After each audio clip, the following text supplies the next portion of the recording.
Bienvenue pour ce nouveau numéro de votre capsule Le Mercato sur 13 TV mbokk yi dal leen ak jàmm ci seen Mercato sur 13 TV journal bi di Don Balon ñu ngay xamle ne Juventus de Turin jamono ji seen xel mu ngi ci Sadio Mané bu fekkee ne Cristiano Ronaldo jóge na fa club bu vieille dame bi dañoo bëgg wut ab joueur bu xarañ ngir mën a remplacer Cristiano Ronaldo mi nga xam ne ay atam avancé na bu baax te ñu ngay xalaat ne ci lu yàggul dara dina fa jóge. Don Balon yokk ci di leeral ne dirigeant yu Juventus yi nee nañ noppi nañ ngir jébbal attaquant sénégalais bi salaire boo xam ne 10 millions d'euros la ñu koy fay at mu ne. Papis Demba Cissé mi nga xam ne bi saison bi tàmbalee ca Turquie ba léegi daanaka kenn mënu ko téye ak clubam bii di Allianz Sport bu moyul dina fa jóge bu ñu sukkandikoo ci ay sources grecques ancien buteur bu Newcastle bi jamono ji Olympiakos soxla nañu ko ginnaaw 26 bi yu mu dugal ci 35 matchs ci toute compétition confondue yi waa Olympiakos ñi ngi koy may gët bu baax ngir mu ñëw rejoindre leen bu fekkee nag loolu yemb na Papis Demba Cissé dina fa fekk ca Olympiakos ñaari naataangoom yi di Pape Abdou Cissé ak Ousseynou Ba naka noonu it mën a footballaat Ligue des Champions ma nga xam ne ñoom waa Olympiakos dinañ ko football ni ki déwén.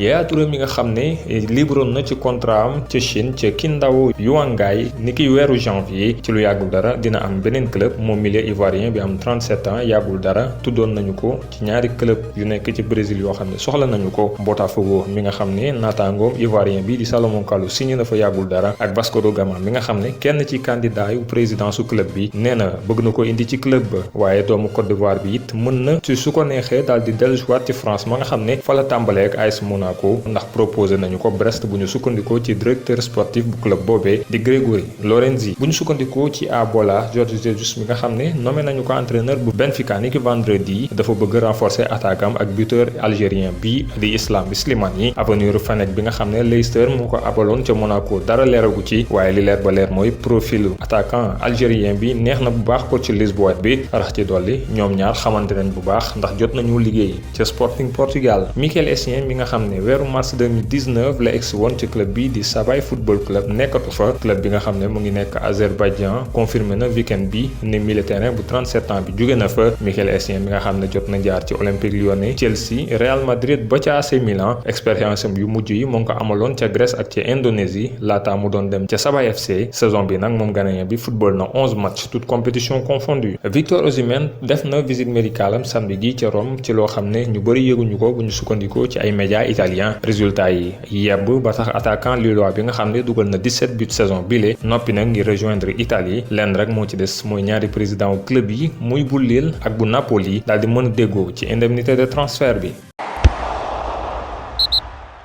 Prêté cette saison chez les Gunners, Dani Ceballos se plaît sous les ordres de Mikel Arteta. Si l'entraîneur d'Arsenal espère le garder au moins une saison de plus, aucun accord n'a été trouvé avec le Real Madrid. Selon le journal El Confidencial, le milieu offensif pourrait lui-même demander à la direction madrilène et Florentino Pérez de prolonger son exil à Londres. Sous contrat avec Saint-Etienne, Claude Puel figurerait dans la shortlist de Watford pour succéder à Nigel Pearson selon le Daily Mail. Une rumeur à prendre avec des pincettes au moment où le technicien doit guider les Verts en finale de Coupe de France face au PSG vendredi prochain. Auteur de 17 buts en première ligue avec le Wolves cette saison, Raúl Jiménez plairait à la Juventus selon les informations du Daily Mail. Pour financer un éventuel transfert du buteur mexicain de 29 ans, le club turinois songerait même à laisser partir le Brésilien Douglas Costa pendant l'été. Libre depuis la fin de son contrat au Borussia Dortmund, le meneur de jeu allemand Mario Götze n'a pas encore choisi sa future destination. La Fiorentina est candidate pour l'accueillir. Le club italien serait même bien positionné selon le Corriere dello Sport. Franck Ribéry, proche du champion du monde 2014, a déjà contacté son ancien partenaire au Bayern pour le convaincre de signer à la Viola. Annoncé comme bouclé, l'arrivée de Loïc Rémy à Benevento ne devrait pas se faire. Selon les informations du journal local Autopagine, les nouveaux tests médicaux réalisés par le buteur français auraient révélé un problème de santé. Après avoir refusé de prolonger à Lille, le Français de 33 ans pourrait bien se retrouver sans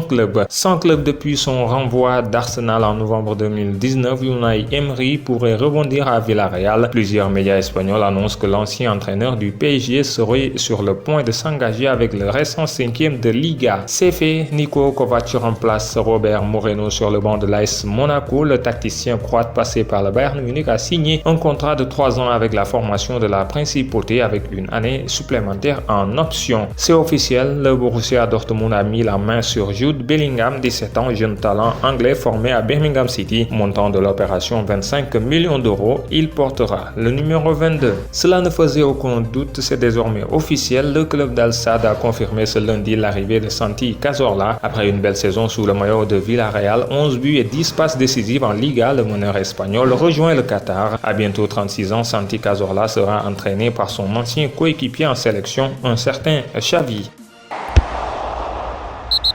ñu jeexale ak bonus sport. France Football daal nay xamle ni ki tey jii ne Ballon d'Or duñu ko joxe ci atum 2020 gi. rédaction hebdomadaire bi jot na sax indi ay leeral ci communiqué bu gudd. li waral mu jël dogal bi bokk na ci ñu ne situation exceptionnelle bi nga xam ne li ko waral moo di pandémie bu Covid-19 bi ba tax Lionel Messi bi nga xam ne moo gàddu woon trophée bi ci atum 2019 dina xaar ba 2021 pour xam ana kan moo koy wuutu. waaye décision boobee ñàkkul mu indi ak coow ndax ñu bëri ñu ngi doon tàmbalee xalaat ne Robert Lewandowski mi nga xam ne ren saison bu mucc ayib la def ci maillot bu Bayern Munich ginnaaw ba muy gàddoo Bundesliga ak Coupe d'Allemagne dugal 21 réalisations toutes compétitions confondues mënoon na ko jël ci loxo yi doomu Argentine bi. Olympique de Marseille tàmbali na bu baax jamono ji li nga xam ne moom mooy préparation ngir saison bii di ñëw ginnaaw ba ñu dajee ak formation autrichienne bi di FC Pingsgau ci match amical club phocéen bi daf ko daan 5-1 bokk na ci ñu dugal kii di Pape Gueye di bitam bu njëkk ginnaaw ba mu rejoindre club phocéen